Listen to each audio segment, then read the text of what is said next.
L'économie britannique est confrontée à une crise due à de violentes tempêtes qui provoquent un tourbillon social et économique. Les services du gouvernement sombrent et l'administration peine à apporter le soutien nécessaire. Le tremblement de terre économique a fait s'écrouler les murs de la prospérité, enfermant la nation dans la détresse. Les problèmes plus profonds sont bien plus inquiétants et mettent en lumière les problèmes de longue date du pays. Explorer les ténèbres de la Grande-Bretagne, c'est découvrir un avenir sombre, marqué par l'incertitude et l'angoisse pour les citoyens. En examinant comment la nation autrefois puissante a trébuché jusqu'à présent, êtes-vous prêt à affronter le côté sombre de la Grande-Bretagne? Le Royaume-Uni traverse une période difficile, non seulement depuis cette année, mais aussi depuis une dizaine d'années. Si l'on prend un peu de recul et que l'on regarde la situation dans son ensemble, on s'aperçoit que le chemin a été semé d'embûches. Depuis 2008, le Royaume-Uni connaît une croissance économique atone et une baisse du niveau de vie. L'écart entre la hausse des prix et la stagnation des salaires a entraîné une baisse du revenu moyen, laissant les gens dans une situation pire qu'il y a 10 ans. Et si l'on examine les statistiques de plus près, la situation est encore plus préoccupante. La pauvreté des enfants a augmenté.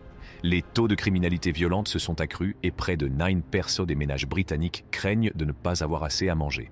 Ces chiffres sont déconcertants si l'on considère que le Royaume-Uni est l'un des pays les plus riches du monde. Malheureusement, la situation semble s'aggraver, surtout à l'approche de 2020. L'économie se dirige vers une récession, les salaires stagnent et l'inflation monte en flèche. C'est la tempête parfaite pour les problèmes économiques. Mais comment le Royaume-Uni s'est-il retrouvé dans cette situation? Il y a 3 raisons principales, qui découlent toutes de décisions prises dans le passé. Examinons-les plus en détail. Tout d'abord, il faut remonter aux années 1970, une période similaire à celle que connaît actuellement le Royaume-Uni. À l'époque, le pays est confronté à une transformation radicale de son économie. Des vagues de grèves et de protestations lui ont valu le surnom d'homme malade de l'Europe. La situation économique était si grave que le Royaume-Uni a dû demander un renflouement au Fonds monétaire international, FMI, pour éviter un effondrement complet. Cette période tumultueuse a jeté les bases de certains des défis auxquels le pays est confronté aujourd'hui. Passons maintenant à la deuxième raison. Dans les années 1980, sous la direction du Premier ministre Margaret Thatcher, le Royaume-Uni a entamé un processus de libéralisation économique axé sur la déréglementation, la privatisation et la réduction du pouvoir des syndicats. Alors que ces mesures étaient destinées à stimuler l'économie, elles ont également entraîné une augmentation des inégalités de revenus et des disparités régionales. Les effets des politiques de Thatcher se font encore sentir aujourd'hui, certaines régions et certains secteurs ayant du mal à se redresser et à prospérer. Enfin, la troisième, malgré les critiques, ces réformes ont permis une croissance économique fulgurante pendant 2 décennies, alimentée par des secteurs tels que la finance, la banque et le développement immobilier.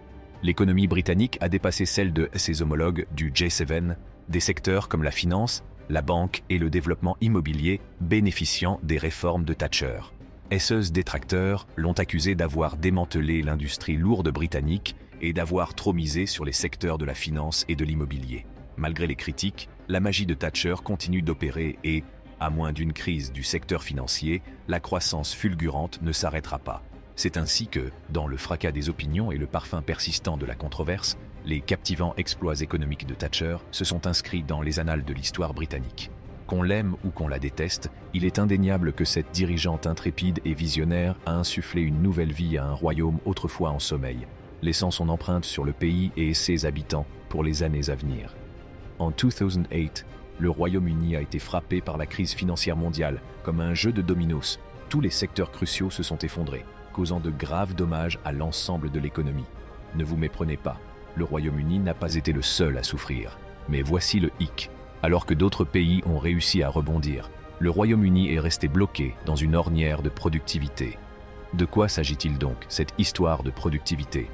Il s'agit essentiellement de la quantité de magie économique que les gens peuvent créer en une petite heure de travail. Et c'est là que le bât blesse. À l'exception du secteur financier, le Royaume-Uni est loin derrière ses concurrents habituels, comme l'Allemagne et même la France. Et pour ne rien arranger, cet écart de productivité ne cesse de se creuser d'année en année. Certes, les Britanniques travaillent peut-être plus longtemps que leurs collègues européens, mais la triste vérité, c'est que toute cette sueur supplémentaire ne se traduit pas par des résultats concrets. La crise financière n'est pas la seule responsable. Le Royaume-Uni a également eu sa propre façon de gérer les conséquences de la crise. Et devinez quoi?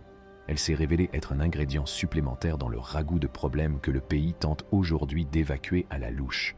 À la suite de la crise financière de 2008, le gouvernement britannique a décidé de faire face à la situation en adoptant une politique dite d'austérité. Un joli nom, n'est-ce pas? Il s'agit essentiellement de réduire les dépenses publiques dans presque tous les domaines où le gouvernement investit son argent. Et ces coupes ont été extrêmes. Les fonds alloués à la police, aux services sociaux, aux programmes d'aide sociale et aux administrations locales ont été massivement réduits. Pire encore, le financement de secteurs vitaux comme les soins de santé et l'éducation est pratiquement resté au même niveau depuis 2008. Mais voilà, contrairement à la plupart des pays qui ont délié les cordons de leur bourse au bout de quelques années, le Royaume-Uni a décidé de continuer à faire la fête et de maintenir l'austérité sur le long terme. Mais devinez quoi? Cette politique d'austérité prolongée a eu des effets dévastateurs sur la société britannique.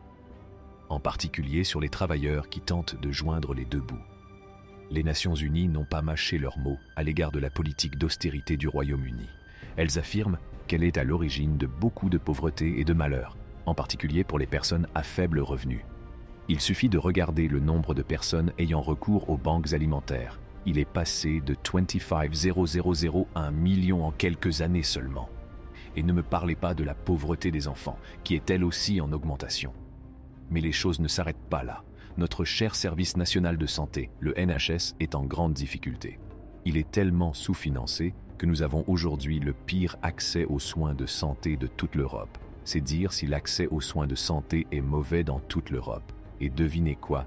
Nos forces de police ont été amputées de 20 000 agents. C'est eux qui les empêchent de faire correctement leur travail.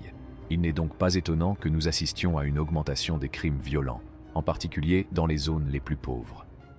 La Grande-Bretagne a décidé de quitter l'Union européenne, pensant que cela stimulerait notre économie. Nous nous sommes trompés. Le Brexit n'a fait qu'amplifier nos problèmes économiques et en créer de nouveaux. La Grande-Bretagne ne faisant plus partie du marché européen, il est devenu beaucoup plus difficile pour les entreprises britanniques de vendre leurs produits à l'UE. La paperasserie et l'augmentation des coûts tuent nos exportations. Et les entreprises ne sont pas les seules à souffrir. Nous sommes également confrontés à une crise du travail, car de nombreuses industries dépendent des travailleurs étrangers de l'UE. Depuis le Brexit, nombre d'entre eux sont partis, si bien que 3 entreprises britanniques sur 4 peinent à trouver suffisamment de travailleurs. Cette situation met un sérieux coup de frein à notre économie. Le prévisionniste économique officiel estime que le Brexit nous coûtera la bagatelle de four perçin de notre PIB, soit 100 milliards de livres. Alors, mes amis, même si nous aimons le Royaume-Uni, nous ne pouvons pas ignorer qu'il traverse une période très difficile. La combinaison du sous-financement, du Brexit et de l'effondrement économique en cours a jeté une ombre sur notre avenir. La Grande-Bretagne ne semble plus si formidable que cela. C'est tout pour la vidéo d'aujourd'hui. N'oubliez pas de donner à cette vidéo un pouce en l'air et de vous abonner à notre chaîne. Merci d'avoir regardé cette vidéo.